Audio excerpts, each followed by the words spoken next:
여러분 안녕하세요. 오늘 여러분과 이야기할 이야기는 부동산학론의 바로 5강 이야기가 부동산학의 일반 원칙에 대하여 여러분하고 살펴보도록 하죠.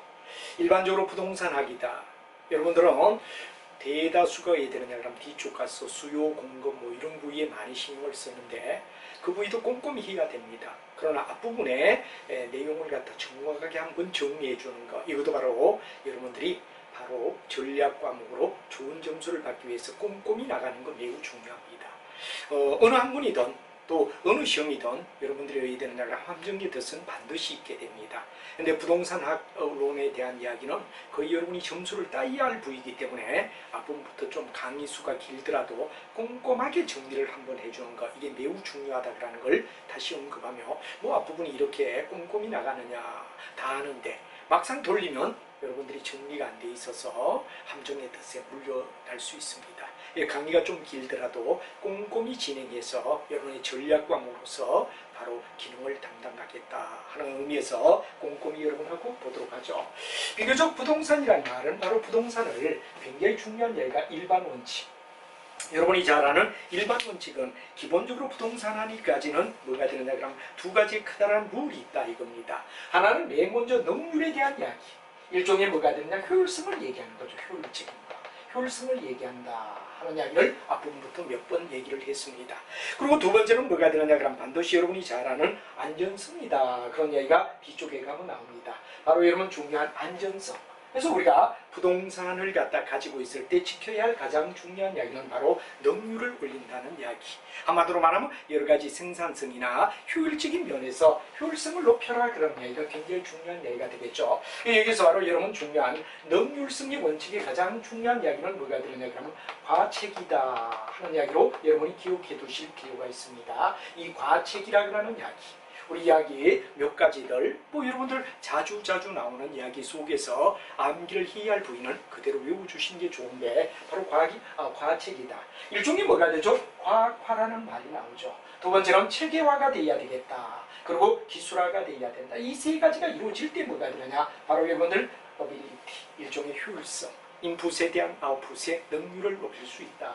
이 효율이라는 말은 우리 바로 경영적 입장에서 보면 인풋에 대한 아웃풋이라는 이야기를 갖다 몇 번이나 이야기를 했죠. 이게 대하여 바로 과체기를 갖다 우리가 과학화되고 체계화가 되고 기술화가 될 때 능률이 일어날 수 있다 하는 이야기가 중요한 이야기가 되는데 이걸 능률성의 원칙이라고 우리가 불러줍니다. 그럼 조금 이따 우리가 배우는 안전성 원칙은 바로 기경법이라는 말을 갖다 앞에서 많이 들어봤죠. 기경법이 뭐가 되죠? 안전성이다 하는 말, 안전성은 바로 기경법에 대한 이야기. 그리고 과체기는 뭐가 되느냐? 능률성의 이야기다 하는데 세부적인 이야기를 우리가 한번 보며 부동산을 이끌어갈 때는 굉장히 효율을 이끌려는 능률적으로 이끌어가야 된다는 이야기가 굉장히 중요하고 두 번째는 안전하게 여기는 바로 기경법이라는 얘기를 갖다 앞에서부터 몇 번 나왔죠. 바로 중요한 이야기 안전성은 기경법이다. 기술적, 경제적, 법률적이라는 얘기가 나오는 거죠. 그래서 이런 내용이 두 번째가 되고 그다음 세 번째는 이제 경제성이다 그런 말이 나오죠. 경제성 문제 그리고 공정해야 된다 하는 네 가지. 이 네 가지를 갖다 우리는 일반적으로 뭐가 되느냐 부동산학을 갖다 이끌어갈 때 지켜줘야 할 기본 원칙이다 하는 얘기가 되죠. 그래서 능률을 잡아라. 두 번째 이야기는 바로 안전하라. 그리고 경제성을 추구하라. 그리고 공공성. 바로 사회적인 일종의 사회 토지에 대한 공개념 이야기. 사회성과 공공성을 갖다 우리가 바로 공익에 플러스해줘야 된다는 이야기. 이 네 가지를 갖다 먼저 생각하며 세부적으로 하나하나 우리가 한번 따져보는 것이 매우 중요하다 하는 이야기로 여러분하고 살펴보도록 하죠. 자, 여러분하고 맨 먼저 부동산학의 가장 중요한 이야기 뭐가 되느냐 하는데 내용 속에서 우리가 첫 번째 봐야 될 이야기는 능률성 이야기. 능률을 올려라 할 때는 바로 과체기라는 이야기. 있는 부동산의 인풋에 대한 아웃풋의 효율을 높여준다 하는 이야기에서 능률성을 얘기하는 거죠. 그럼 이런 능률이 되기 위해서는 어떤 걸 갖다 지켜줄 때 우리가 능률이 바로 효과가 상승하느냐 하는 이야기가 되죠. 바로 여러분 잘 아는 인간이 지금까지 하던 어떤 작업을 갖다 강남의 기계 도구에 의하여 기계 도구로 이전하라. 한마디로 말하면 우리가 봤을 때 뭐가 되느냐 주먹구구식으로 옛날에 뭐가 되느냐 도끼나 호미 같은 것을 이용해서 예를 들어 장비를 이용하던 것을 가능하면 요즘은 기계나 도구라는 이야기 현대화된 작업을 기계와 도구화하라 그렇게 함으로써 능률이 오르난다. 그러니까 옛날의 방법에서 이전돼야 된다 하는 이전의 개념, 뭐 기계와 도구화가 돼야 능률화가 일어날 수 있다는 이야기 이게 되죠. 그다음에 이게 두 번째 이야기는 뭐가 되느냐, 인간의 한계를 갖다 극복할 수 있는 이야기. 바로 중요한 보충 극복이라는 말이 나오죠. 보충과 극복할 수 있는 이야기가 돼야 된다 하는 게 보충의 원리. 그렇게 함으로 해서 인간의 능력의 한계를 갖다가 커버해 줄 수 있게끔, 바로 여러분들 잘 아는 뭐가 됩니까? 높은 예를 들어서 고가의 어떤 작업을 할 때는 사닥다리 자리를 이용해서 사람이 일을 하더라도 막 그 높은 계단까지 올라가서 하는 게 아니라 기계를 갖다 활용한다. 바로 인간의 한계를 극복할 수 있는 보충과 극복의 수단, 보충의 원리를 하라. 그리고 여러분 굉장히 중요한 복잡한 업무를 혼자서 다 하지 말고 분담하라. 바로 여러분 중요한 분업화라는 말을 갖다 우리가 많이 쓰죠. 분업하다, 기능화다, 전문하다. 이 세 가지는 뭐가 되느냐? 그럼 우리 굉장히 회사를 이끌어가는 경영에서는 중요한 이야기. 일을 분리하라.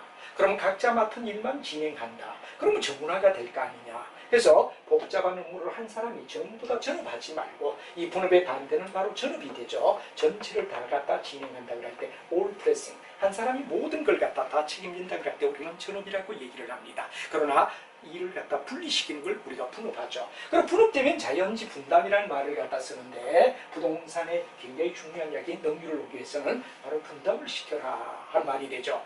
그리고 굉장히 중요한 이야기는 바로 연결이 되어라 하는 말이 되죠. 업무를 분담해서 행한 업무가 유기적으로 연결된다 하는 말이 굉장히 중요한데, 유기적은 flexible, 소위 말해서 잘 흘러가게끔. 일종의 뭐가 되죠? 연결된다는 얘기를 갖다 우리가 유기적이라고 얘기를 하죠. 유기적은 바로 잘 흘러가게끔, 일을 하다가 중단하는 게 아니라 연결성을 갖다 강조하는 것. 마치 컨베이어 벨트에 자동차를 만들 때 각각 의해되죠. 만약에 하나하나 일이 의해되냐, 분리되지 않고 쭉 연결돼 가는 걸 우리는 유기적이다 하는 말을 쓰는데, 연결이라는 말이 되죠.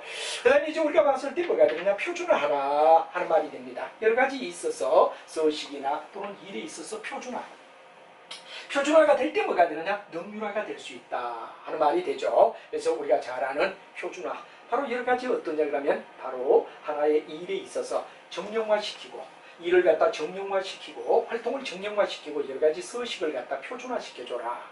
표준화는 바로 스탠다드, 어떤 기준을 잡아줘라, 이런 얘기가 되겠죠. 그래서 우리가 일반적으로 봤을 때 굉장히 중요한 부동산의 첫 번째 문제, 능률성을 높여라 하는 말의 중요한 이야기는 바로 기계를 갖다가 기계화하라. 그 다음에 한계를 갖다 극복할 수 있는 보충 극복의 원리를 사용하라. 그리고 이 일을 분담해서 진행해서 분업 전문 기능이 되어서 효율을 높여줘라. 그리고 여러 가지 일이 어디에 되느냐, 연결성 있게끔, 마치 자동차를 생산하는 공장에 플렉시블하게 벨트 위에 쭉 연결돼가며 작업을 하듯이 우리가 뭐가 되느냐, 부동산도 어떤 작업에서 연결을 중요하다. 그리고 기준을 잡는 표준화, 스탠다드라고 얘기를 하죠. 바로 여러 가지 정형화 시켜주고 서식을 갖다가 표준화하여 능률을 추구한다 하는 말이 중요한 이야기. 이 5가지가 이루어짐으로 해서 뭐가 되느냐, 부동산학의 일반 원칙의 첫 번째 나오는 이야기인 뭐가 되느냐, 능률성 원칙을 우리는 만족시켜 줄 수 있다 하는 이야기로 설명할 수 있는 이야기가 되겠습니다. 그래서 이런 것도 하나하나 여러분들이 해야 되느냐, 노트에 정리를 잘 해주면 앞부분 정리가 조금 시간이, 보통 앞부분들이 강의에 가면 후닥닥 넘어가서 한두 개를 갖다 포기하는 경우가 있는데, 이 부분도 정리가 잘 되면 뒤에 가면 여러분들이 뭐가 되느냐, 공부를 하는데 도움을 줄 수 있는 앞부분이기 때문에 앞부분도 소홀히 하지 말라 하는 이야기를 굉장히 강조를 드리고 있습니다. 보통 이제 이 부동산 학문을 갖다 공부할 때는 앞부분은 그냥 뭐 하는 말 혼자도 알아도 정리가 안 돼 있어. 그래서 보통 어떠냐, 시험 볼 때 여기에서 한 2개, 3개 이렇게 많이 나올 때 나오면 다 의해되냐, 오류를 범하는 문제가 되는데, 점수를 따기 위해서 우리가 부동산 학론에는 길게 수강을 하는 한이 있더라도 하나하나 꼼꼼히, 왜 개별적으로 공부하기에는 시간이 많이 걸리죠. 그래서 정리를 잘하며 강의를 들을 때 잘 좀 들어두는 게 좋다라는 이야기를 거듭 강조를 드립니다. 막 승리 급하게 막 나가다 보면 뒤에 가서 뒤에 몇 개 점수를 따면 남들은 7, 80점 따는데 자기는 겨우 60점 넘는 이런 불상사가 일어나지 않기 위해서는 처음부터 끝까지를 꼼꼼히 나가는 공부, 바로 이게 여러분들 자격증 시험을 보는 데는 매우 중요한 이야기가 된다 하는 이야기를 거듭 강조를 드립니다. 그래서 능률을 올리고 효율적으로 이끌어가기 위해서는 반드시 이전의 원리, 보충의 원리, 분담의 원리, 연결의 원리, 표준화의 원리를 지켜주는 것이 매우 중요하다 하는 개념을 여러분들 반드시 이해를 하며 나가 잡아줘야 된다 하는 얘기가 되겠습니다. 그래서 노트에 여러분들 양면 노트 가운데서 한 면을 깨끗하게 해야 되느냐 그럼 정리를 핵심 단어를 적으며 정리해 놓고 여백을 뒀다가 나중에 더 보완하는 형태 몇 번 강조했죠. 잘 알아두시고 이게 능률화의 원칙의 첫 번째다. 두 번째는 뭐가 되죠? 바로 여러분 그리고 분발의 원리가 있습니다. 이제 효율성에 우리가 일반적으로 앞쪽의 이야기 속에서 바로 능률을 높이는 것에서 여섯 번째가 뭐가 되느냐 바로 분발이다. 부동산 활동을 갖다 하는 데서 뭐가 되느냐 그럼 바로 진취적이고 박력이란 말이 되겠죠. 진취적이고 박력 있게 밀어붙여라 하는 이야기가 뭐가 되느냐 분발의 원리라는 말이 나옵니다. 이 분발의 원리에서 핵심 이야기는 뭐가 되죠? 그렇죠. 진취적이다. 그래도 여러분 잘 아는 박력 있게 하는 말을 갖다가 우리가 분발의 원리로 알아두면 된다 하는 이야기로 키워드를 반드시 잡아주면 되겠죠. 그래서 앞쪽에도 우리가 했지만 바로 능률을 놓치기 위해서는 이전은 바로 중요한 기계와 보충은 한계를 극복하게끔 보충하게끔 그리고 복잡한 일을 분담하라 그리고 연결이 유기적으로 되라 그리고 표준화는 바로 여러분 잘 아는 정형화 그리고 표준화를 만들어줘라. 기준을 잡아가지고 룰을 갖다 만들어가지고 어떤 기준이 있어야 된다 하는 게 표준화가 되죠. 그다음에 이제 여러분 잘 아는 뭐가 되느냐 분발은 바로 진취적이고 박력이 있어야 한다 하는 말이 바로 우리가 부동산을 이끌어갈 때 지켜줘야 할 6가지. 이 6가지가 뭐가 되죠? 바로 여러분 잘 아는 능률을 높이는 원칙의 첫 번째다 하는 말이 되겠죠. 자, 그 다음 두 번째 안정성을 갖다 요구하는 이야기가 있습니다. 부동산에 있어서 여러 가지 안전을 갖다가 요구한다. 안전에 대한 이야기는 이미 앞쪽에서도 몇 번 이야기가 됐습니다만 우리가 잘 알고 있는 기경법이라는 말을 갖다가 굉장히 강조했죠. 바로 여러분들 기술적인 면, 경제적인 면, 법률적 면. 그래서 우리가 일반적으로 봤을 때 이 두 가지를 갖다 섞어서 궁극은 경제적인 바로 기술과 법률적인 면 두 가지를 플러스해서 경제관을 갖다 따져준다 하는 걸 뒤쪽에 가서도 이야기합니다. 기경법이란 말. 그래서 우리가 기경법이란 말을 갖다 반드시 알아둬야 되며 기술적 면과 법률적 면에서 결합되어서 경제성을 추구한다는 게 바로 안전성을 얘기하는 이야기가 된다 하는 말이 되죠. 그 다음에 경제성 원칙은 바로 최소의 비용으로 최소의 희생으로 최대의 효과를 올린다는 이야기. 이게 바로 뭐를 갖다 나타내죠? 경제성을 나타내는 이야기다 하는 말이 되죠. 그 다음에 우리가 봤을 때 공정성 원칙이라는 말이 나오죠. 그래서 부동산 자체가 단독으로 가는 내용이 아니라 사회성과 공공성이라는 이야기. 공익을 갖다 우리는 생각하지 않을 수 없다. 그래서 토지의 공개념처럼 바로 부동산 활동은 공익을 위하여 너무 사익을 위해서 흘러서는 안 되며 공익을 위해서 하지 않은 공정하게 진행돼야지 바로 공익을 해하지 않는 공익을 해치는 이런 일이 되지 않으면 공익이 돼야 되며 공정한 진행이 이루어져야 된다 하는 게 공정성 원칙을 나타낸다는 이야기. 그래서 아까도 말했지만 부동산을 이끌어갈 때 중요한 이야기는 능률은 일종의 효율적으로 이끌어간다는 얘기로서 6가지가 있다 이런 얘기를 했고 그 다음에 여러분 안전성 원칙은 기경법이란 말 기술과 경제라는 기술, 법률, 경제라는 말이 나오죠. 기술적 면제, 그 다음 법률적 면제 두 가지를 플러스해서 결론은 뭐가 되죠? 경제성을 추구해야 된다 하는 이야기가 되고 그 다음에 최소 희생으로 최대 효과를 올리는 게 경제성 원칙이다 하는 것도 여러분이 알아두고 그 다음에 공공성과 사회성을 갖다 이야기하는 부동산의 공익성을 갖다 우리가 얘기한 공정한 진행 이게 공정성 원칙을 갖다 얘기하는 중요한 내용이다 하는 이야기로 별거 아닌 것 같지만 소소한 부위를 잘하고 앞부분을 잘 이대가는 사람 앞부분을 잘 이끌어가며 뒤에 꼼꼼한 영역, 어려운 영역까지도 잘 이끌어가는 사람이 궁극은 다득점을 따는데 성공할 수 있다 하는 이야기를 여러분에게 설명을 드리며 자 우리는 이 이야기를 얘기할 수가 있습니다. 자 이렇게 해서 우리가 4가지 바로 아까도 말하지만 바로 첫 번째가 능률 두 번째가 뭐가 되죠? 안전 그리고 세 번째 경제성, 네 번째 공정성이라는 이야기의 키워드들을 잘 기억하며 무슨 말인가 알아두는 게 아주 중요한 이야기다 하는 얘기를 드리고 이걸 자 부동산학에 대한 설명 중 틀린 것은 하고 묻고 있습니다. 여기서 우리가 일반적으로 봤을 때 앞에 부동산학에 대한 개념을 갖다 쭉 설명했던 내용을 한번 생각해 보도록 하죠. 맨 먼저 나오는 이야기가 순수과학은 응용과학 그러니까 이제 순수과학과 응용과학이 의대는 플러스되어 있다 하는 얘기가 되죠. 그래서 부동산학은 궁극은 뭐가 되느냐? 응용과학의 일부분이다. 우리가 일반적으로 과학을 순수과학과 응용과학으로 나눈다 이라면 그게는 일종의 응용과학에 속한 영역이다 하는 말이 맞죠. 부동산학의 연구 대상은 활동과 현상이라는 얘기가 나옵니다. 있는 그대로를 나타내는 현상과 그리고 바로 활동에 대한 이야기, 바로 이야기를 갖다 우리가 얘기한다. 그랬고 그 다음에 부동산학의 접근은 종합적인 접근 방법을 취한다는 데서 기술적 면, 그리고 경제적 면, 법률적 면, 기경법이라는 이야기에 종합되어서 이루어진 이야기다. 여러분이 잘 알고 있는 기경법이라는 이야기 한번 좀 생각해 줄 필요가 있는 거죠. 자, 부동산학은 다양한 학문과 연관이 되었다. 그래서 경제학, 경영학, 기술적인 부위 여러 가지 종합적으로 이루어져 있다 하는 이야기를 우리는 설명하는 것 맞습니다. 그죠? 여러 개 종합되어 있다. 그 다음에 이제 부동산학의 일반 원칙으로서 안전성 이야기와 그 다음에 소유 활동에 있어서 최유효 이야기. 이건 바로 여러분 잘 아는 일종의 뭐를 갖다 얘기하느냐? 바로 능률성을 얘기하는 이야기다. 이 안전성이 아니라 능률성 이야기를 갖다 얘기한다.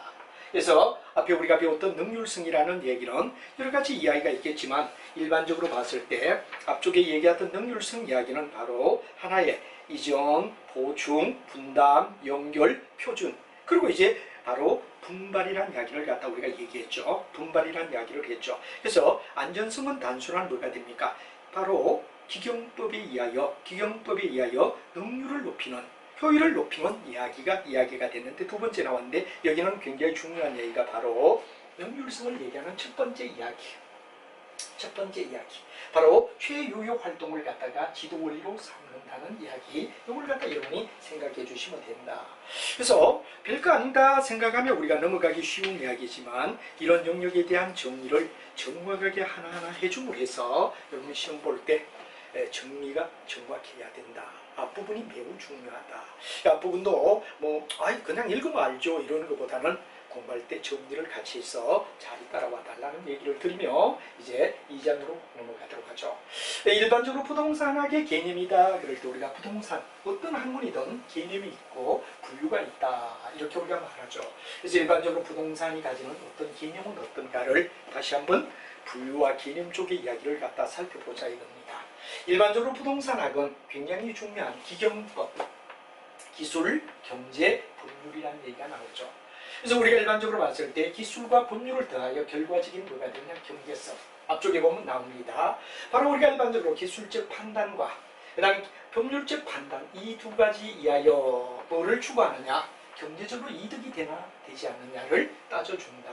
그래서 우리가 일반적으로 말할 때 기경법에서는 기술과 법률이라는 두 가지를 갖다 결합해서 결국은 뭐가 되냐? 경제적 판단을 갖다 우리가 해야 된다는 이야기. 이게 바로 굉장히 중요한 이야기, 부동산이 가지는 개념이다 하는 이야기가 되는데 핵심 이야기가 되죠. 그래서 부동산에는 궁극은 법률, 경제, 기술이라는 차원의 이야기를 갖다 이용해서 바로 세 분야를 종합했고 그 다음에 여기에 상호 유기적인 관계 바로 이 세 가지를 갖다 우리가 연결해서 유기적이다 그랬는데 기술과 법률을 두어야 경제적 판단을 한다는 얘기가 알아두면 되겠죠. 그래서 여러 가지 세 가지 이야기의 기경법을 가지고 비교한다 하는 이야기가 되고 부동산 개념을 갖다 알기 위해서는 바로 법률적인 부위, 기술적인 부위, 그 다음에 궁극은 경제적인 부위까지 우리가 얘기해주는 내용 이 기경법을 갖다 우리는 생각하지 않을 수 없다 하는 이야기를 바로 얘기를 해주죠. 그래서 부동산 활동 영역을 제시하는데 첫 번째 이야기는 바로 중요한 이야기가 경제적인 이야기와 법률적인 이야기와 기술적 이야기 이렇게 구분이 되어서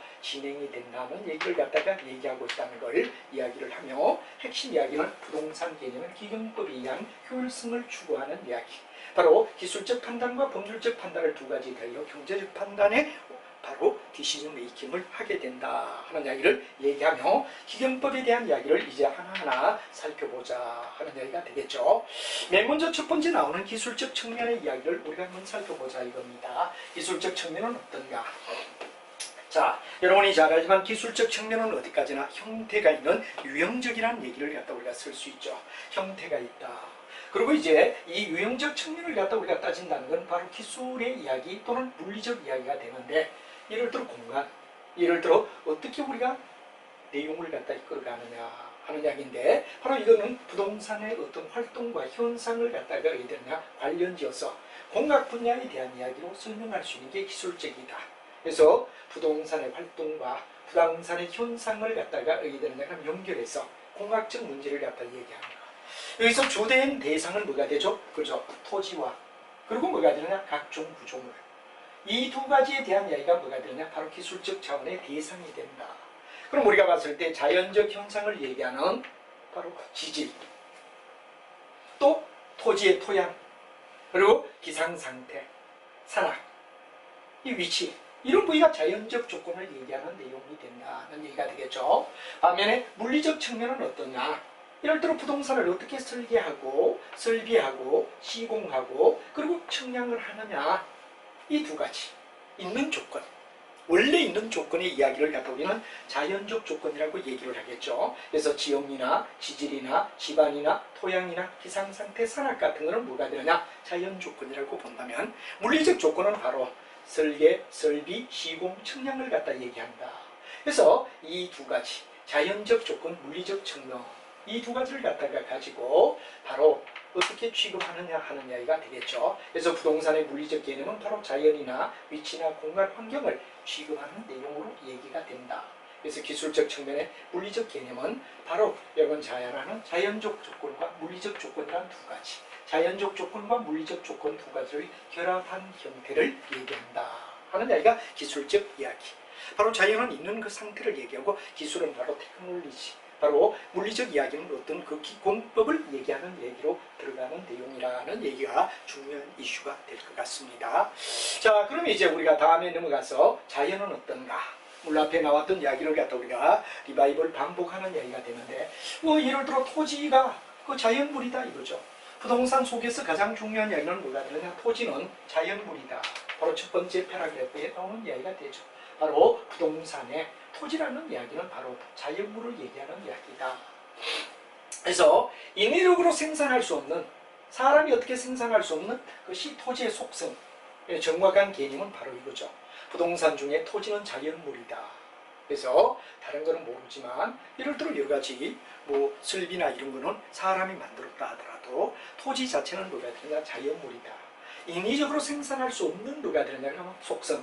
이걸 갖다 우리는 뭐라고 하죠? 한마디로 말해가 바로 자연인 토지를 얘기하는 거다 했죠. 그래서 토지는 바로 인위적으로 생산할 수 없는 환관과가 구성을 갖다 같이 하는 환경, 자연 환경을 갖다 구성하고 있는 이야기.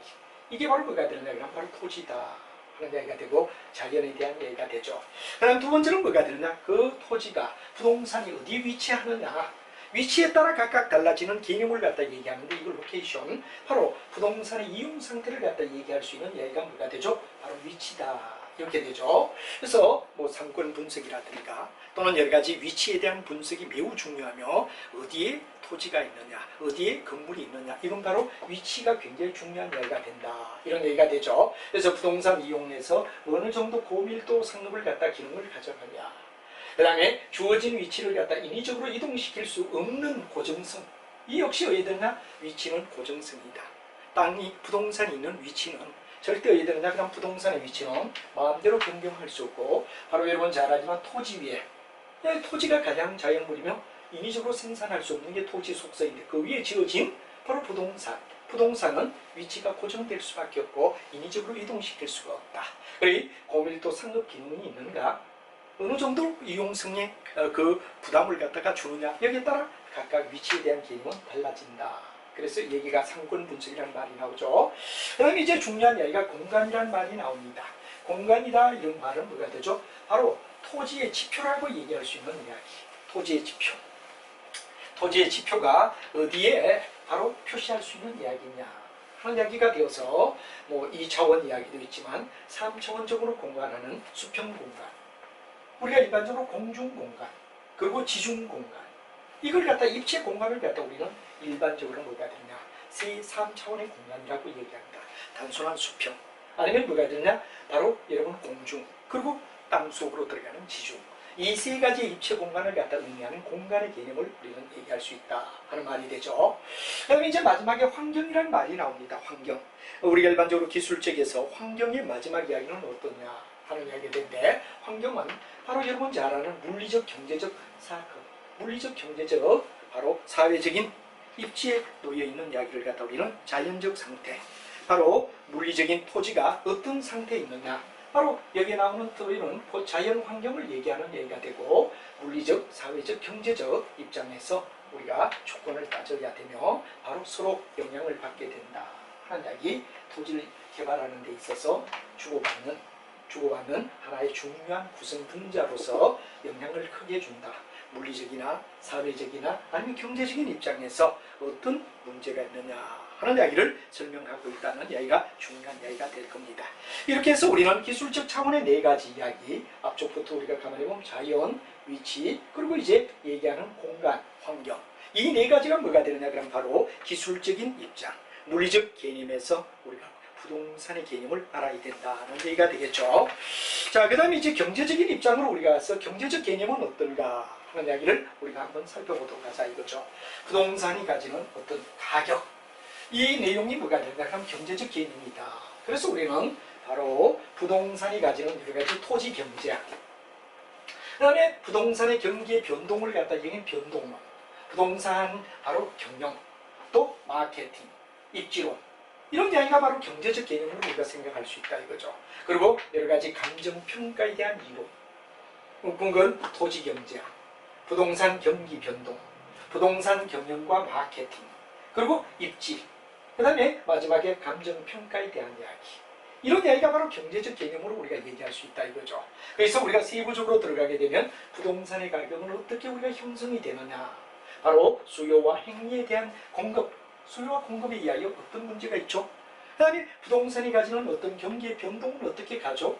그리고 수익과 비용은 어떻게 되죠 하는 이야기가 바로 경제적 개념으로 중요한 이야기가 되며, 바로 이런 경제적 행위에 의하여 바로 건물을 짓는 생산 행위, 분배하는 행위, 그리고 교환하는 행위, 소비하는 행위, 그리고 투자하는 그 행위, 이런 점에서 우리는 뭐가 되느냐 하면 바로 부동산을 바로 바라보는 입장이 될 때 경제적 개념이라고 할 수 있다. 그래서 부동산을 우리는 자산이나 자본이나 생산 요소 또는 소비재, 상품, 이런 것들이 어디 되느냐 그럼 중요한 이야기가 되며, 첫 번째부터 우리가 가만히 생각한다면 첫째는 자산의 개념으로 우리가 보자 이거죠. 부동산을 자산의 개념. 그래서 부동산을 우리가 얘기할 때 부동산은 경제적 가치가 커서 바로 사용하든지 수익을 갖다 내든지 처분하는 대상이 된다. 그럴 때 회사의 뭐가 되죠? 자산이다. 회사가 기업이 가지고 있는 자산으로 볼 수 있다 이거죠. 그래서 바로 사용하고 아니면 수익을 하고 처분할 수 있는 대상이 되기 때문에 자산으로 볼 수 있다.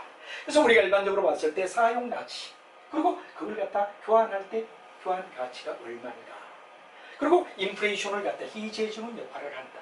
예를 들어 내가 화폐를 가지고 있다면 화폐 가치는 하락할 수 있지만 부동산을 가지고 있을 때 인플레이션을 바로 어떻습니까? 희재한다. 바로 한마디로 말하면 뭐가 되죠? 희지란 말은 바로 방울을 펴준다, 울타리를 쳐준다, 이런 얘기가 바로 희지 개념입니다. 인플레이션이 될 때 투지를 가지고 있음으로 해서 바로 희증의 원리, 인플레이션을 갖다 진행될 때 보유하고 있는 화폐 가치 하락을 손실보지만 실물의 자산은 뭐가 되냐? 인플레이션을 방어해 줄 수 있다. 돈 가치는 떨어지지만 부동산은 어떻죠? 인플레이션을 방지해 줄 수 있다는 내용을 얘기하는 거죠. 그리고 재산의 정식 수단으로 쓰여진다는 얘기, 여기 바로 자산으로 보는 견해다 하는 말이 되죠. 두 번째는 자본이라는 말이 나옵니다. 자본은 바로 일종의 회사가 가지고 있는 자산 속에서 남에게 갚아야 할 부위를 갖다 뺀 순수하게 가지고 있는 개념, 바로 뭐가 되냐? 자본의 개념이다 하는 말이 되죠. 그래서 생산자 입장에서는 토지와 다른 자본들과 마찬가지로 임대하거나 구입해야 하는 재화다. 그러나 토지는 생산보다는 자본 정식 수단으로 우리가 볼 수 있다. 그래서 우리가 자산에서 부채를 떼면 자본이라는 얘기가 되는데, 자산, 그걸 부채를 뗀 나머지 진짜 순수한 자기 자산을 자본이라고 하는데, 토지는 일종의 자본이다라고 말할 수 있다. 그 다음에 주택은 소비자본이라고 볼 수 있다 하는 얘기로 자본에 대한 개념이 되죠. 그 다음에 세 번째로 소비재란 말이 됩니다. 건축물은 최종의 소비자가 뭐가 되느냐 그럼 바로 사용함으로써 예를 들어 빌딩의 용지라든가 공장 용지라든가 주택 용지 등이 뭐가 되느냐? 소비재로 쓰여진다. 부동산은 생산자인 동시에 생산재인 동시에 생산해서 소비를 한다는 이야기, 두 가지가 동시성을 가지고 있다. 그래서 인간 생활에 필요한 재화를 만들어줘서 바로 편익을 갖다 제공하는 최종 소비재이다라고 말할 수 있다. 그래서 우리가 부동산의 개념을 갖다가 앞에서 말하던 자산의 개념, 두 번째는 뭐가 되느냐 그러면 자본의 개념, 그리고 세 번째는 소비재의 개념으로 볼 수 있다는 얘기가 되겠죠. 그리고 이제 네 번째는 오히려 생산의 요소로서 사용된다. 토지는 노동, 자본과 더불어서 생산 요소의 하나다. 이렇게 되죠. 예를 들어 공장을 지어서 만약에 물건을 만들어 판다면 일종의 하나의 뭐가 되느냐? 생산 요소가 아니냐 이거죠. 그래서 토지는 노동이나 또는 자본이나 이와 더불어 생산 요소 중의 하나라고 우리가 볼 수 있다 하는 얘기가 되죠. 그 다음에 이제 상품이라는 말이 됩니다. 상품. 상품은 지표에 움직이지 않으나 소유권에 대하여 의되나 유통될 수 있다. 예를 들어 빌딩을 지어 분양을 한다. 그럼 이건 상품이 되는 거죠. 그래서 부동산의 소유권은 유통이 될 수도 있다. 빈번히 유통된다. 네, 바로 소유권과 화폐라는 두 가지를 주고받는 걸로 소유권과 화폐라는 두 가지를 주고받는 하나의 상품으로 볼 수도 있다. 그래서 우리는 지금까지 얘기했던 내용이 바로 일종의 뭐가 됩니까? 이 토지를 갖다가 어떻게 볼 거냐. 한마디로 말하면 가장 중요한 이야기, 토지가 가지는 개념이 뭐냐 하는 경제적 개념으로 부동산은 자산에 속한다고 볼 수 있고 거기서 부채를 뿐 순수한 자본이라고 볼 수 있다. 그리고 세 번째는 소비자라고 볼 수 있다. 네 번째는 자기가 생산해서 물건을 팔 수 있는 뭐가 되느냐 하면 바로 생산 요소로 볼 수 있다. 그리고 분양할 때 주택 같은 건 하나의 상품이라고 볼 수도 있지 않느냐 하는 얘기가 바로 중요한 뭐가 되느냐 하면 내용으로서 우리가 일반적으로 봤을 때 이 경제적 개념으로서 바로 바라본 내용, 경제적 개념은 바로 5가지로 설명할 수 있다 하는 얘기가 되겠죠. 자, 그 다음에 이제 법률적 개념으로 우리가 넘어가면 바로 제도, 법, 바로 일종의 부동산이 공법과 사법이란 두 가지가 다 의해되느냐 하면 바로 교를 받는다. 그래서 일반적으로 바로 공공의법과 그리고 사법이란 두 가지가 다 결합된 개념이 바로 법률적에 해당되는 이야기가 되고 그 다음에 뭐 여러 가지 규제사항에서 지역규제라든가 또는 지구제 이런 이야기는 공법에 해당된다면 바로 부동산 소유에 관한 여러 가지 등기관계 물건의 변동관계 이건 바로 개인과 개인에 속하는 사법에 속한다. 그래서 바로 공법이라는 이야기 지역이나 지구제에 속하는 이야기들의 이야기와 그 다음에 아까 얘기하던 등기관계나 물건관계 같은 사법 공법과 사법이 결합한 이야기 이게 바로 뭐가 되느냐 그럼 법률적인 개념으로서 통제를 갖다 해준다 이런 얘기가 되겠죠. 그래서 이제 우리가 일반적으로 봤을 때 이 바로 제도적인 측면의 부동산 정의는 협의의 부동산이고 그 다음에 광의 부동산이라고 얘기할 수 있는데 바로 좁게 이야기해 협의의 부동산은 사적인 사법에 해당되는 부위가 되고 광의 부동산은 뭐가 되느냐 공적인 입장에서 부동산으로 얘기할 수도 있지 않느냐. 그래서 사법과 공법이라는 두 가지의 개념으로서 부동산을 갖다 바라볼 수 있다 하는 이야기가 되겠죠. 그래서 그 속에서 이제 우리가 가만히 보면 바로 협의로 왜 되느냐 하면 바로 본부동산 협의로 본 부동산과 그리고 이제 일반적인 부동산에 준하는 중부동산이란 넓은 의미의 부동산이 나옵니다. 그래서 토지는 바로 토지 그리고 정착물이란 두 가지를 갖다 구할 때 우리는 일반적으로 협의 부동산이라고 얘기한다면 그 다음에 뭐 공장재단이라든가 광업재단이라든가 임목이라든가 선박이라든가 항공기라든가 자동차나 의권 같은 거는 일종의 중부동산으로 볼 수 있다. 그래서 협의의 부동산과 중부동산을 다 결합한 형태가 바로 우리가 잘 아는 넓은 의미의 부동산을 나타내는 개념이다 하는 이야기로 설명이 되면 되겠다는 이야기로 가볍게 여러분이 봐주시면 되겠습니다. 이렇게 해서 우리는 일반적으로 이걸 갖다 좀 더 협의의 부동산과 중부동산이라는 얘기로 가서 한번 가볍게 본다면 협의 부동산은 좁은 의미의 부동산을 얘기해서 민법 규정에서 정하는 바로 첫 번째 이야기 토지와 정착물을 얘기한다 하는 얘기가 첫 번째 뭐가 되는 내용으로 나와 있는 협의 부동산의 이야기다. 그리고 지속적으로 토지에서 예되느냐 그러면 부착되어서 이동할 수 없는 걸 갖다 우리는 부동산의 정의로 본다 하는 얘기가 되고 그다음 정착물 중에 사회적 경제적으로 독립되며 교량이나 터널이나 돌담 포장도로 일부이며 단 관습적인 방법에 의하여 수목 집단도 하나의 독립성이 인정될 때 하나의 바로 거래 객체가 되며 부동산으로 볼 수 있다 하는 얘기가 되죠. 다음에 독립된 물건이라 하면 토지와 별개로 소유권이나 저당권 객체가 따로 있어 저당권을 잡을 수 있고 바로 소유권을 가질 수 있는 소유와 저당이란 두 가지가 있을 때 독립된 물건이라 불러준다. 그 다음에 이제 우리가 일반적으로 봤을 때 판잣집이나 컨테이너 박스라든가 가식 중에 식목 토지 건물에 충분히 부착되지 않은 기계 등도는 동산으로 봐야 된다. 예를 들어 이게 바로 굉장히 중요하죠. 부착되지 않은 기계 부착되지 않은 기계는 우리가 봤을 때 하나의 바로 동산으로 본다. 그래서 부동산에 대한 정의를 갖다 민법의 규정부터 시작해서 5가지 차례대로 나와 있는 이야기들. 토지와 정착물. 민법 99조 1항에 나온 이야기가 되죠. 두 번째는 지속적 토지에 뭐가 되냐 부착되는 것. 그 다음에 수목 집단과 같이 독립성이 인정된 객체. 그 다음에 소유권과 저당권을 분리할 수 있는 입장. 그 다음에 반자재나 컨테이너 박스 가식 중에 있는 이야기는 바로 부착 건물에 충분히 부착되지 않을 때는 동산으로 본다는 예외 규정까지 바로 민법이 얘기하는 협의의 부동산을 우리는 얘기할 수 있다 하는 이야기로 설명을 될 수 있습니다.